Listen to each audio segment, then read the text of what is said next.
Welcome back to Catholic Conversations. As always, I'm your host, Joelle Zarnowski, and this week we are joined by Lisa and Lucienne from our Family Respect Life office. And today we're going to be talking about Respect Life Month, which starts tomorrow, but specifically we're going to talk about Project Rachel today. So thank you so much for coming on and joining us. It's a pleasure to be with you. Thanks, Joelle, for having us. Thanks for asking. So just to start off, I'd like it if you guys could explain for our listeners what Project Rachel is and, you know, the importance of that ministry in the church and, you know, our mission as a church of healing. Yeah, thank you so much for asking. You know, the church teaches us about life issues not to impose rules on us, but to help us choose the true, the good, and the beautiful. Mm-hmm. You know, but the church, she also knows that we don't always make those choices to choose the true and the good and the beautiful. So in those ways and cases, the church wants to give us a way to come home. You know, how do we come home and come back to her when we've chosen something that's not true, not good, not beautiful? Mm-hmm. That's where Project Rachel really comes in. So Project Rachel Ministry is a ministry for those who have been involved with abortion and now know that they need to seek healing. They need to seek reconciliation, and they maybe don't know how to go about it. Mm-hmm. And so that's where the church says, yes, come home. And we want you to be reconciled. We love you. We don't want you to be ostracized or alienated. Yeah. We want you to come home. Yeah. Do you have anything you want to add to that explanation? Well, it's been a healing place for me personally as being post-abortive. And although I had gone to reconciliation, which was freeing, and I talk about that in my testimony, that I really felt like I could fly home after reconciliation, but over time realizing that there was further healing to be done, and I found that through Project Rachel. Yeah, that's beautiful.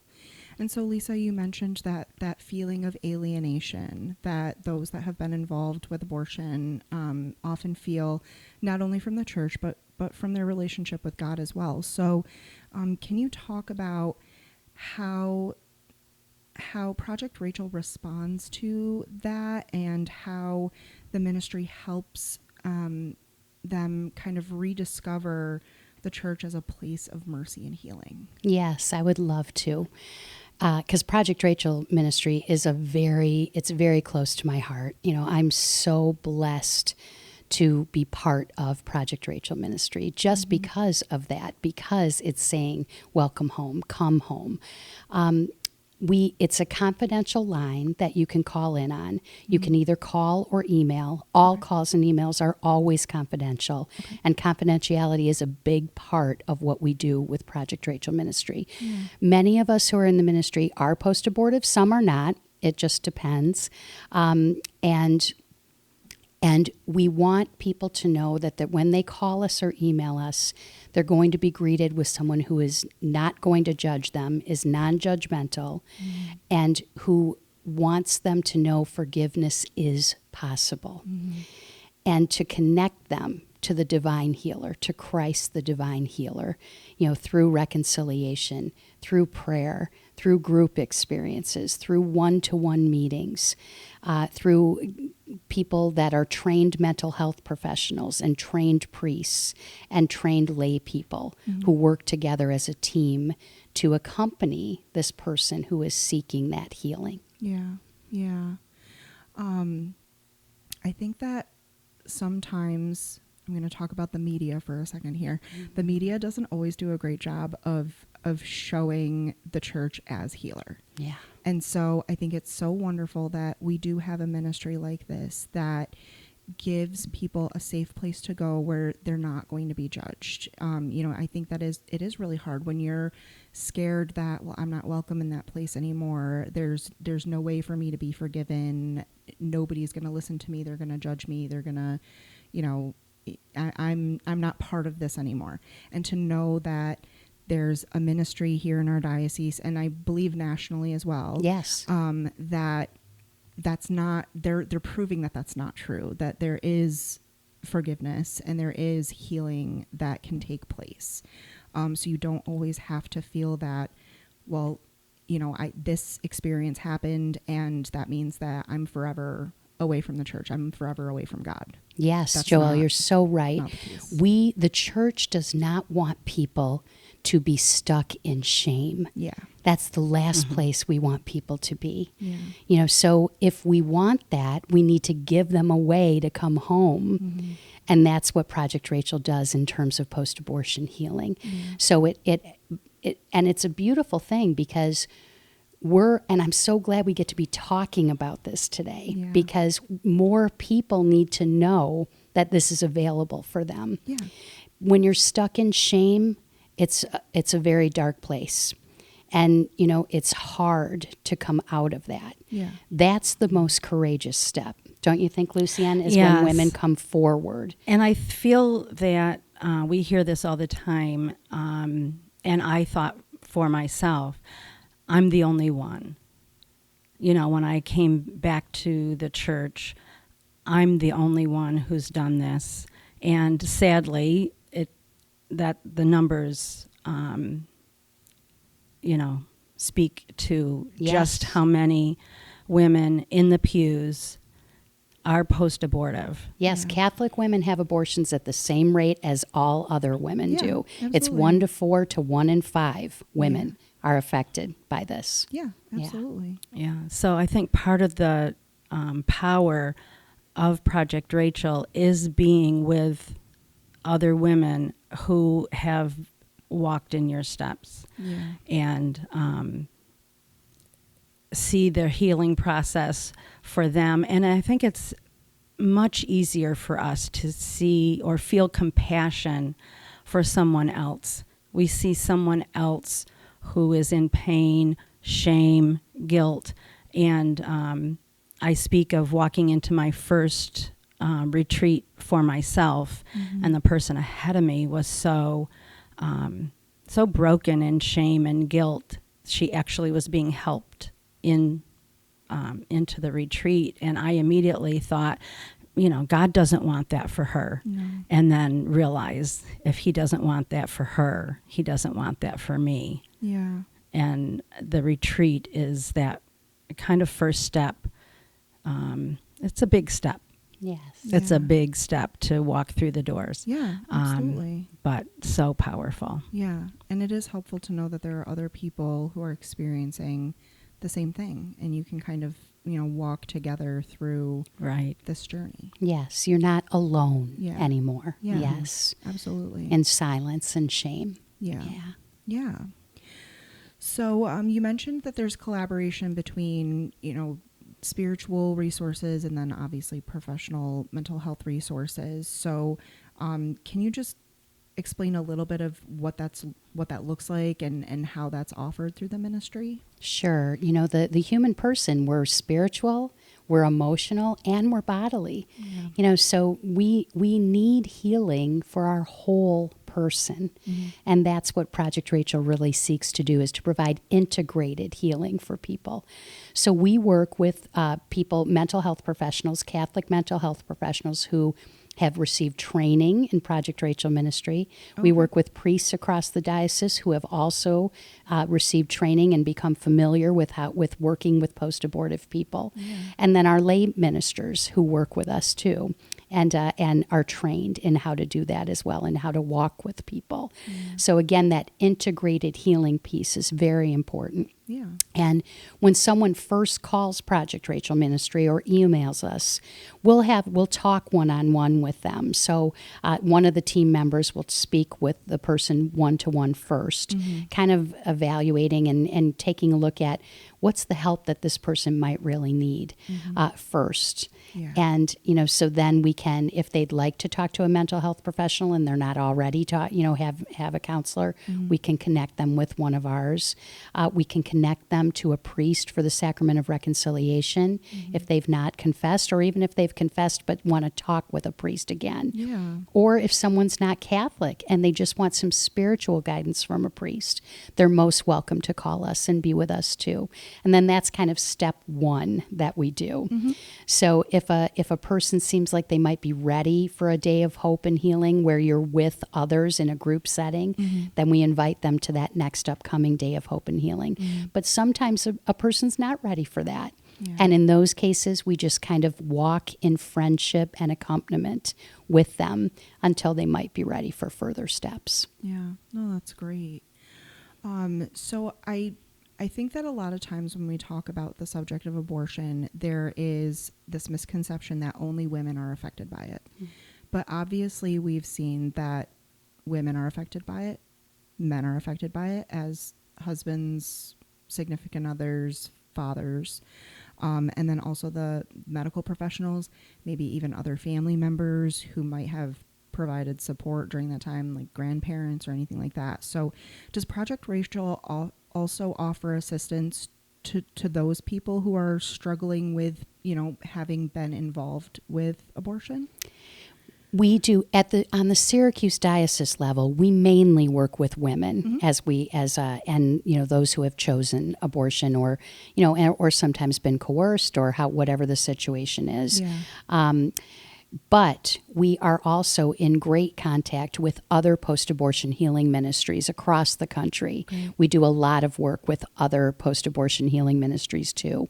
And there are specific ministries that minister to men, that minister to others who have been involved with abortion, and we can make all those connections for people. Okay. That's great. Because I do think that it's important that people know that even if they were not the person that received the abortion, that there is still support for them if they are struggling with any, grief, feelings of guilt or anything like that, or they feel like, they now are ostracized from the church because of their part in it.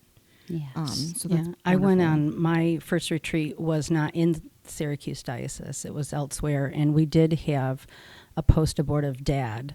And, he was in grief as much as any of us. Yeah. And so that there certainly is room for everyone. For me personally also, because I'm public, I have told my adult children, and, they have asked to pray as well. Yeah. And, they have lost a sibling. Yeah. And so there is healing there as well. Yeah. Yeah, absolutely. Obviously being respectful of everyone's anonymity and, the confidentiality of the ministry, can you share what transformation might look like for some of the women that have gone through this ministry and, what they've experienced as far as, the power of forgiveness and reconciliation, and how they and their families have found healing through Project Rachel? Lucienne, Do you want me to speak? Yes. Yes. So I've been in our ministry here in Syracuse for years now. I'm not even sure. I think since 2012 is when we really started expanding the ministry. Yeah, it's a long time. Yeah. And so I think working through, because Lisa often says, it's like an onion. You get through a layer and you think you are relieved of, this. And then, as you meditate, as you get deeper in prayer with the Lord, maybe there's another layer, to work through. So because I'm part of the ministry, I am involved all the time. And I think that's been a huge part of my healing because I've been able to work through many layers. At first, I was, trying to maybe put the blame on someone else or something like that. And it's taking full responsibility for my part. People have different culpabilities. People are sometimes coerced or, whatever the case may be. So taking full responsibility for what part you have had is really where the healing really begins. I know for a long time I did struggle with, because I did go on to pursue a life that I had wanted. I found a wonderful husband, I have healthy children, and I did struggle with the fact that, did the abortion afford me that? Yeah. And eventually, God let me realize that all the what ifs don't take away the fact that I participated in the death of my child. Mm-hmm. And coming to grips with that is true and deep healing, Yeah. because I am forgiven no matter what. Yeah. That's beautiful. Thank you so much for sharing that story and for doing the work that you're doing. I can only imagine that them being able to walk with somebody who has experienced what they've experienced and now is on, maybe not necessarily, I don't want to say the other side of that, because I feel like healing is never finished. Like, we're always still Sure. healing from Right. things. But you're further along in the journey than they might be. And so it can give them that sign of hope that, like, okay, look And at freedom. how she's, yes. Freedom and peace. Yeah. Yes. Yeah. But like, look at how great she's doing. Look at how in tune she is with her faith, her relationship with God. And like, I can get there too. So Yeah, that's sin really always beautiful. creates a barrier Yeah. between us and God. Yeah. And, the church wants us to come home so we can remove that barrier and really do and be the people God's calling us to be. Yeah. That's what he wants for us. Absolutely. Absolutely. So before we wrap up, for someone who might be listening to our episode today, that they might be carrying this very silent and heavy burden, or for families and friends who want to support a loved one that they know of that is going through this, what message of hope would you like to offer to them? And can you just share with us how they can connect with Project Rachel? I know you said they can call, they can email, but where can they find that information? Wonderful. Well, first I would say the church loves you and wants you to come home. So come home. And even if you're still sitting in that church pew and haven't confessed your abortions yet, come home. Face that barrier, bring that barrier down between you and God. So God loves you. There is forgiveness. There is peace. There is healing that's available, and you can have it. So I would offer that. Lucienne, I don't know if you want to put anything in on that, too. I feel the secret, and generally it's such a deep secret, and it's a killer, I'll tell you. I remember looking at everyone else's stories at my first retreat and thinking, because I've heard their stories, I heard the depth of their regret and shame, and I thought, we are the walking dead out there. We put on a face, and we are a secretary, we're a teacher, we're a mom, we're this or that, and we're holding on to this horrible secret. And not everyone, probably almost no one, will be public, as I am called to do. But you need to tell someone, and Project Rachel is where you do it. Yeah.